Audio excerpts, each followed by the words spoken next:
guys, this is Eddie, and I know I always talk about scraping noises after you have your wheels pulled off or something, and I always talk about this backing plate that might be making some noise. This here is your backing plate. It's on the back side of the rotor. As you can see, it's actually flexible, so you can, if you hit it on the top, it could actually rub against the rotor and cause you noise. Same thing on the other side. All four wheels have it.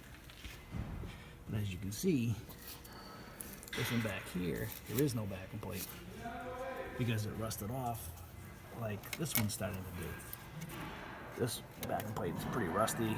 I don't know if you can see that in the video or not, but it's all rusted away here, and it was scraping. So what I did was I just bent it away from the wheel. But on the other side, I actually took it right off. It won't hurt anything, but at least it won't have the noise. So any questions or comments, leave them in the box below. I'd be happy to answer them for you. Thanks.